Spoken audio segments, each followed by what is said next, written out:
So my theory on why they hate Trump is twofold.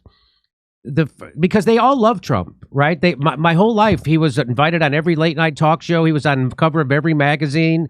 They gave him his own television show for 10 years. They gave him Emmy nominations. Every star from Hollywood came and bent the knee and called him Mr. Trump. They all golf together. Their kids are all best friends. They all go to each other's third and fourth weddings. They all got on jets and fucked kids together on Jeffrey Epstein's island. So why do they hate Trump now?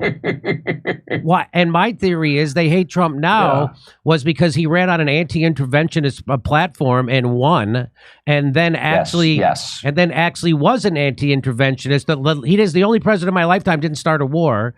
And then he actually told the truth about our foreign policy. They asked him, why are you leaving troops in Syria? And he said, for the oil. And you can't do that because the whole world saw the president of the United States just give the game away of our foreign policy, which has been for the last 50 years, which was we invade smaller countries, we steal their natural resources, and we give it to Western companies. Do you agree that's why they hate Trump?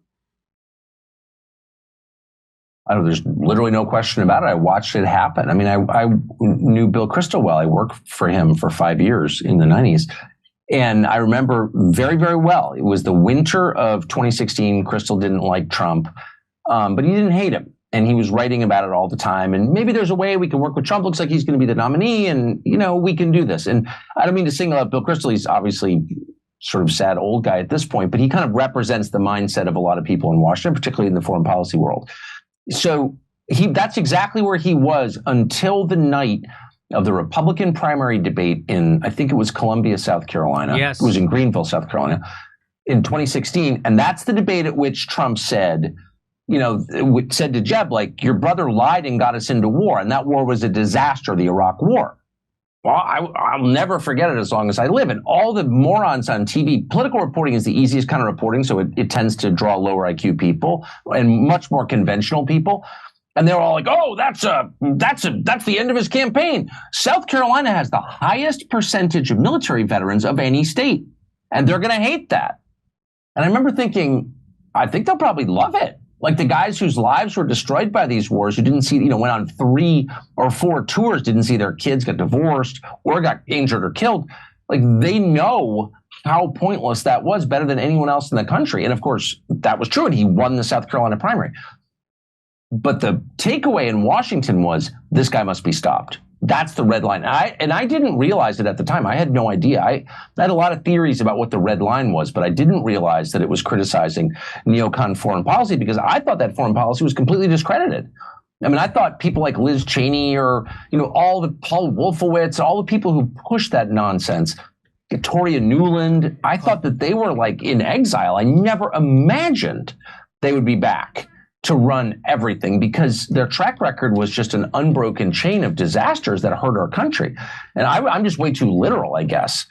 But it turned out not only were they back, they were never not back. They were always in charge. And Trump, that's the thing he did. And they have never forgiven him for it. When he questioned NATO, why do we have NATO?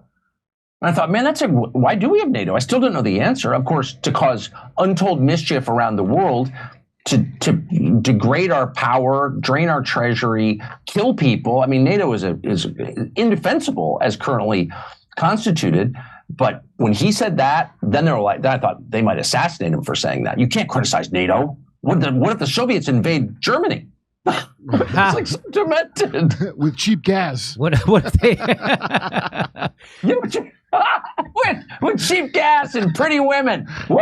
I never forget after that debate, I was watching the talking heads afterwards, and Charles Krautheimer said that Trump's campaign is over because you can't go against the Iraq war. And I was like, are you nuts? People are cheering in the streets for him saying that. And of course, I mean, that's the kind of exactly what you said. I couldn't believe Charles. I'm like, wow, I knew he was a shill for the establishment. That was like over the top. That was amazing.